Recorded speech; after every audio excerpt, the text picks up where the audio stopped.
ৰাতিপুৱাই বহুত দিনৰ মই খোজকাঢ়িবলৈ গৈছিলোঁ। খোজকাঢ়ি আহোঁতে ৰাস্তাতে নাপিতোক পালোঁ। তাৰমানে তাৰ ঘৰৰ সন্মুখেদি আহিলোঁ। ব'ল আৰু চুলিকেইটা কাটি লওঁ। চুলি কাটি আহি লাহেকৈ মুখ চুখ ধুই আৰু এয়া দেখিছে ন একদম লৰালৰি। পানী খাইছোঁ, তাৰপিছত আৰু ভাতৰ যোজা, ব্ৰেকফাষ্ট এইবোৰ যোজা কৰিবলৈ লাগি গ'লোঁ। কাৰণ হাতত একেবাৰে সময় কম ন, মোৰ কাম যথেষ্ট হয়। কাম কৰাজনী অহাৰ কোনো নিশ্চয়তা নাছিলে। ইতিমধ্যে মই ভালেমান কাম আৰম্ভ কৰিলোঁ আৰু তেনেকুৱাতে তাই ফোন কৰিলে বোলে মই গৈ আছোঁ। গতিকে কামত একেবাৰে লাগি গ'লোঁ আৰু ইফালে ফুলত পানী দিবলৈ আছে আৰু খানা বনাবলৈ আছে, মানুহ অহা কথা আছে, চুলিত আজি হেনা কৰিবলগীয়া আছে ভালেমানখিনি আৰু কি কৰিব। সদায় ভাবোঁ যে দেওবাৰটো আৰাম কৰিম, কিন্তু নাই। আগতে মাহঁতে কোৱা শুনো, মাহঁত শ্বিলঙত থাকোঁতে মাহঁতে শনিবাৰে সকলোখিনি কাম কৰি থৈ দিয়ে। ইভেন তেওঁলোকে ব্ৰেকফাষ্ট বা এইবোৰ বনাই মেলি থৈ দিয়ে। আৰু দেওবাৰে মাহঁতে চাৰ্চত যায়, চাৰ্চৰ পৰা অহাৰ পিছত এইবোৰ খোৱা বোৱা কৰি আৰু খুব ফুৰে বোলে, পাৰ্কত যায় বা এনেকৈ ফুৰিবলৈ যায়। ময়ো সদায় ভাবোঁ যে শনিবাৰে কামবোৰ কৰি আজৰি কৰি থ'ম আৰু দেওবাৰে আৰাম কৰিম, কিন্তু মোৰ সেইটো কেতিয়াও হৈ নুঠেগৈ। দেওবাৰে মানে মোৰ কাম কিবা কৰি হ'লেও ওলাবই। মানে আজি চিকেন খাবলৈ ইমানেই মন গৈ আছে, ডক্টৰে সেইদিনা কৈছে। এইফালে ফ্ৰিজটো আজি অকণমান মানে ভালকৈ আৰু জাপি কুচি থ'লোঁ। এইবোৰ আনিছিলোঁ অনলাইনত, চব বেলেগ ভৰালোঁ, নহ'লে কি হয় পলিথিনবোৰ থওঁ। Hello' and welcome to my YouTube channel journeys of purpose life. আজি বহুত দিনৰ মূৰত এনেকৈ বাহিৰত মানে ব্লগটো ষ্টাৰ্ট কৰিছোঁ। আচলতে কি হয়, সময় নাপাওঁ, খুবেই ব্যস্ত। আজিও কিবা এটা বিশেষ কামত আহিবলগীয়া হ'ল। কাম কি আৰু কিবা এটা কেছত ৰাতিপুৱাই আহিছোঁ। একেবাৰে অৱস্থা কাহিল, দেখিছে মাত চাতটো বেয়া। 3 মাহ দিন মই কাহত ভুগি আছোঁ। তাৰপৰা ভাবিলোঁ নাই, ইয়াৰ পৰাই ব্লগ এটা ষ্টাৰ্ট কৰিম। ইমানেই ভাল লাগিছে ধানখিনি দেখি। প্ৰথমতে মই কওঁ, মোৰ ব্লগতে এই অসমীয়া শব্দবোৰ যে আপোনালোকে কেতিয়াবা দেখে অকণমান আকাৰিকাৰ ওচৰিকাৰ কিবা ভুল থাকে, সেইবোৰ আচলতে মোৰ ভুল নহয়। মোক অফিচৰ ভাইটি এটা এপ ডাউনলোড কৰি দিলে, কিন্তু কি হ'ল সেইটো মই ভালকৈ ইউজ কৰিব পৰা নাই। তাত কেতিয়াবা ইংলিছ আৰু মানে এনেকুৱা অসমীয়া গোটেই মিক্সাৰো আহি যায় কিবা কিবি। গতিকে উপায় নাই আৰু ৰচয়িকাৰ ঠাইত কেতিয়াবা দীঘৰিকা ওলায়। আগৰ এটা আছিলে সেইটো ভাল আছিলে, কিন্তু এইটো অলপ বেলেগ হ'ল। গতিকে তাৰ কাৰণে প্ৰথমতে মই আপোনালোকৰ ওচৰত ক্ষমা বিচাৰিছোঁ। গতিকে নাভাবিব, ই আকৌ বৰ কথা কৈ থাকে কিন্তু বানানকেইটা ভুলকৈ লিখে। আচল কাৰণ হ'ল সেইটো। বাৰু যি কি নহওক, আপোনালোকে মোৰ চেনেলটো চাই মেলি থাকে। কৈছোঁৱে যে মই মোৰ চেনেলটোত অকল ব্যক্তিগত মোৰ জীৱনৰ কিছুমান কথাই আপোনালোকৰ আগত শ্বেয়াৰ কৰি থাকোঁ। আচলতে মানুহৰ লাইফটোনো কেনেকুৱা। এখন স্বাৰ্থপৰ পৃথিৱীত বাকীসকলৰ কাৰণে পৃথিৱীখন কেনেকুৱা নাজানো। বহুতে কয় পৃথিৱীখন বৰ সুন্দৰ, মানুহ হৈ যি জন্ম লোৱাটো খুব সৌভাগ্যৰ কথা। আচলতে মই প্ৰথমতে ভাবিছিলোঁ, কিন্তু এতিয়া মোৰ কাৰণে সেই সৌভাগ্য আৰু দুৰ্ভাগ্যত পৰিণত হ'ল। কাৰণবোৰ বিশ্লেষণ কৰি নাথাকোঁ আৰু কাকো কৈফিয়ত দিয়াৰ প্ৰয়োজন বোধো নকৰোঁ। মাথো এতিয়া নিজে নিজক লৈ ব্যস্ত হৈ থাকোঁ। খানা বনাই ভাল পাওঁ, খাওঁ, পিছে ইমান খাব নোৱাৰোঁ। শৰীৰটো অলপ বেছি বেয়া হৈ গৈছে দিনে দিনে। বাৰু যি কি নহওক, আপোনালোকৰ আগত দেখুৱাই থাকোঁ। মাছ মাংসবোৰ খুব কম, মাংসটো একেবাৰে নাই বাৰু।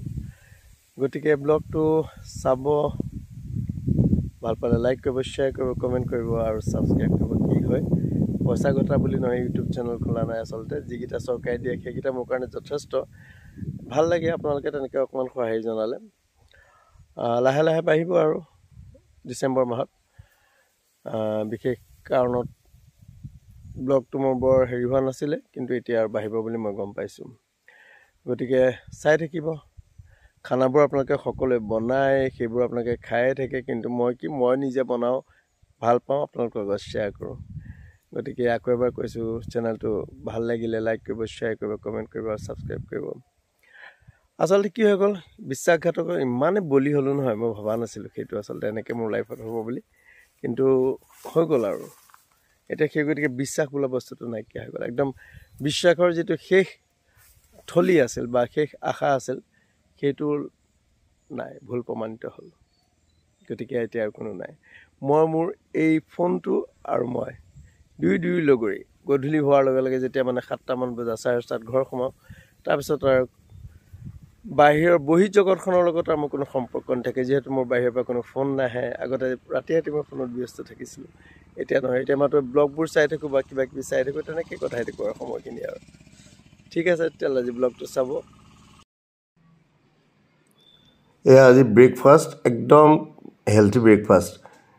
কাবুলী চানা বইল কৰি লৈছিলোঁ, ফুলকবি বইল কৰি দিছোঁ, আলু বইল কৰি দিছোঁ, পিঁয়াজ দিছোঁ, বিন বইল কৰি দিছোঁ, বাৰী পালেং শাক, তাৰপৰা ধনিয়া, চাট মছলা, ক'লা নিমখ, এইবোৰ মিক্স কৰি আজি ব্ৰেকফাষ্ট। মানে ৰুটি চুটি বনাবলৈ সময় নহয় আৰু, কালিয়ে ভাবি থৈছিলোঁ। তাত অলপ নেমু ৰস দি দিছোঁ, অকণমান চেনি দিছোঁ আৰু তেল চেল একেবাৰে দিয়া নাই। সদায়নো কিমান ৰুটি চুটি এইবোৰ খাই থাকিব, আৰু সময়ো নহয়। এইফালে ৰহিমাকো চাহ দিলোঁ, এইজনী আৰু তলতে বহি খাই আছে টুকুৰ টুকুৰকৈ। একেবাৰে চুটি চেপৰ মানুহ আৰু। বলক চিকেন বনাওঁ যে একেবাৰে ঘৰুৱা ষ্টাইলত। এইখিনি মই মেৰিনেট কৰি থৈছোঁ নিমখ, হালধি আৰু নেমু টেঙা দি।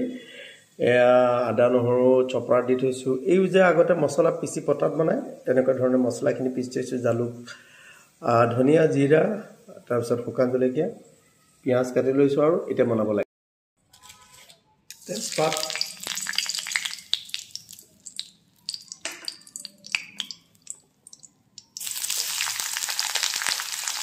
পিঁয়াজ,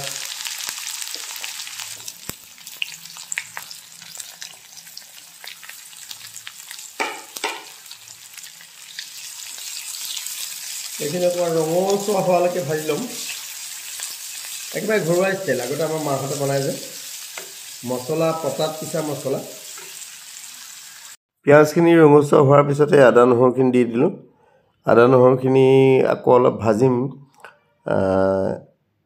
মানে গোন্ধটো যোৱাৰ লগে লগে আৰু অলপ ৰঙা হোৱালৈকে। সেইখিনি ভজা হোৱাৰ পিছত সেই পিচি থোৱা মছলাখিনি দিলোঁ আৰু। এতিয়া এইখিনি অলপ দেৰি ভাজি থাকিম, আপোনাৰ কেঁচা গোন্ধ, তেল চেল ওলোৱা, তেল বিৰিঙালৈকে তাৰমানে। তাৰপৰা ফাইনেলি এইখিনি চিকেন মেৰিনেট কৰি থোৱা এইখিনি এতিয়া দি একদম ভাজিম। প্ৰথমে ফ্লেমটো অলপ হাই কৰি দিম, তাৰপিছত ঢাকোন মাৰি মাৰি 15 মিনিটমান ভাজিম আৰু। মই হালধি দি দিছোঁ।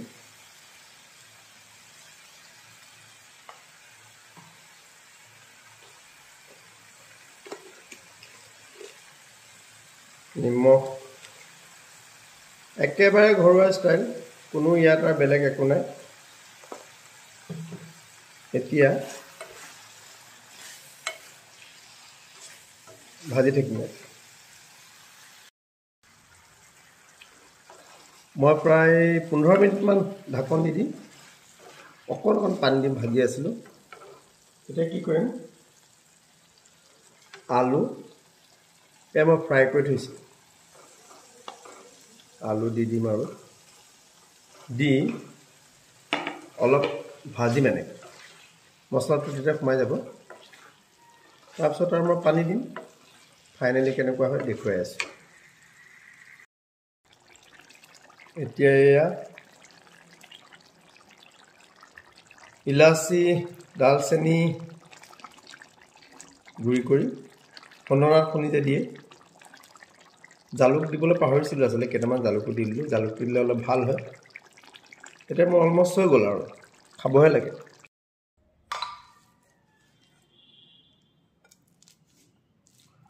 এয়া ভাত একেবাৰে গৰম গৰম আৰু।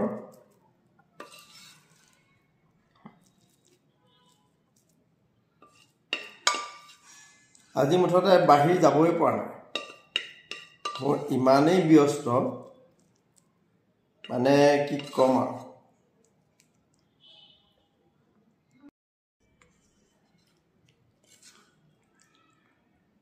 এয়া চিকেন একেবাৰে মানে ড্ৰাই। আজি বেলেগ একো বনোৱা নাই, মানে বনাবলৈ মনো যোৱা নাই, সময় নাই পোৱা, মানে দৌৰি আছোঁ আৰু কি ক'ব। এনেকৈ খাই ভাল লাগে। এতিয়া খাই লওঁ, এতিয়া খাওঁ।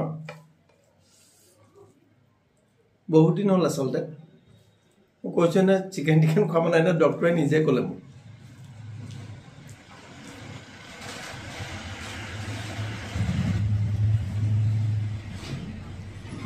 অলপ ভালমান টেষ্ট কৰিবলৈ দিছিলে টেষ্ট কৰিবলৈ দিওঁতে ধৰা পৰিলে কিবা কিবি এতিয়া মানে খাবলৈ নিজে কৈছে খাওক আপুনি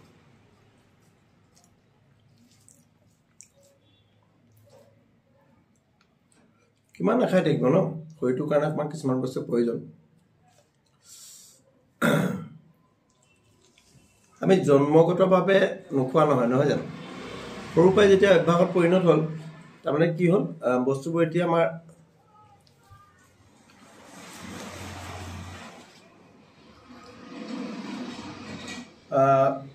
বিচাৰে তাৰমানে ইমানেই গৰম ৰাতিপুৱাৰ পৰা ইমানেই লৰালে আপোনালোকক কি ক'ম মানে ৰাতিপুৱা উঠাৰ পৰা কাম কৰাজনী আজি অহাৰ কোনো সম্ভাৱনা নাছিলে যিজনী ছোৱালী আহে তাই মানে মই নালাগে বুলি ক'লোঁ তাই খুব পাল মাৰে তাৰপৰা যিগৰাকী বয়সস্থ তাই ক'লে আহিম বুলি ৰাতিপুৱা 8টাত কৈছে মই অলৰেডি মানে ভালমান কাম আৰম্ভ কৰিলোঁ আৰু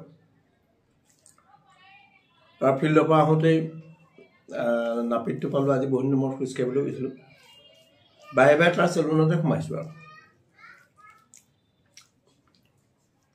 যেতিয়া কাম কৰাজনী আহিম বুলি ক'লে মই ভালেই পালোঁ ভাল পালোঁ আৰু মুঠতে কিন্তু পাকঘৰৰ কামটো তাইক কৰিবলৈ দিব নোৱাৰোঁ বহুত কাম ফাইনেলি তাইৰ লগত আকৌ মই বহুতখিনি মানে লাগি ভাগি কাম কৰিলোঁ আৰু নহ'লে তাই অকলে অকলে চাপৰ চুটি চাপৰ মানুহ পৰে বুলিও ভয় লাগে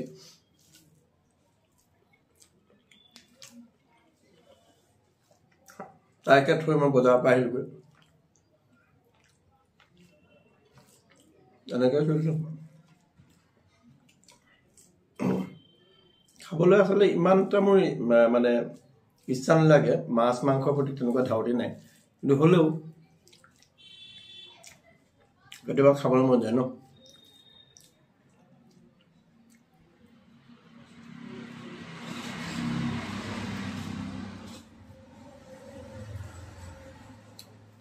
একেবাৰে কাষৰ ঘৰতে আজি কিবা নিমন্ত্ৰণ আছিলে মানে খুৰাজনৰ আজি শ্ৰাদ্ধ কিন্তু কি ক'ব যাবতো নোৱাৰো ন যাব মানে নোৱাৰো মানে কি মোক কাম চানডেটোহে পাওঁ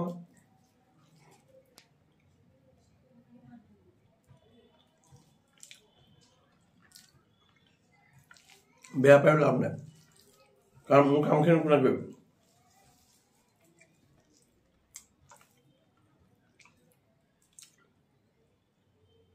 আৰু বিশেষকৈ মই বহি থাকিব নোৱাৰোঁ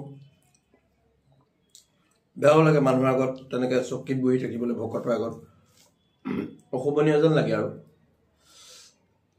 এই দাঙি মেলি দিয়া মেলা কৰি থাকিব লাগে সেইবোৰ ভাল নালাগে ন নিজৰে কিবা মানে সেইগতিকে নাযাওঁ প্ৰায় পৰাপক্ষত চকীত বহা ক'ৰবাত কিবা কিবি থাকিলে যাওঁ আৰু মোৰ সময়মতে খাব লাগে এইবোৰ চিৰা তিয়াটো খাবও নোৱাৰোঁ চিৰা দৈ এইবোৰ খালে আৰু ডিঙিৰ টেষ্ট কৰাইছোঁ চেষ্টৰ টেষ্ট কৰিবলৈ দিছে ব্লাডৰ দিছে ভালমান টেষ্ট কৰিবলৈ দিছে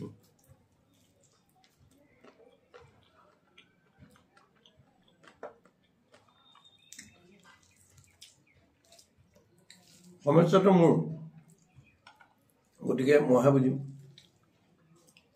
হয় নহয় কোনোবাই বেয়া পোৱা ভাল পোৱাটো সেই বস্তুটো আৰু শেষ আপুনি সেইবোৰলৈ চাই থাকিলে জীৱনত আৰু শেষেই হ'ল জীৱন মানে কি আৰু শেষ আৰু আমি অলৰেডি লাইনত আছোঁ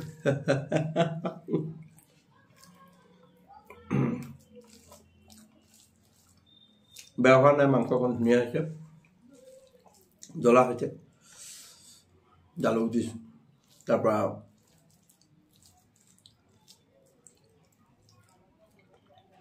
জিৰা ধুনীয়া পিচি দিছোঁ খাবলৈ দেওবাৰে কিবা এটা মন যায় ন ভালেমান মানে সৰু মুৰ্গী নাই মাইকী মানুহ এগৰাকীয়ে বেচিছে আনিছোঁ মুৰ্গীটো অকণমান ডাঙৰেই এতিয়া আৰু ফ্ৰিজাৰত ভৰাই থৈ দিছোঁ মানে একেবাৰে আইচ বক্সত ভৰাই থৈছোঁ আৰু কণ্টিনিউটো মই খাব নোৱাৰোঁ এইটো এটা প্ৰব্লেম ঠিক আছে আপোনালোকে খাওক এইটো এতিয়া ভিডিঅ'টো কেতিয়া আপলোড হ'ব আৰু দিনবোৰ ভালদৰে উপভোগ কৰক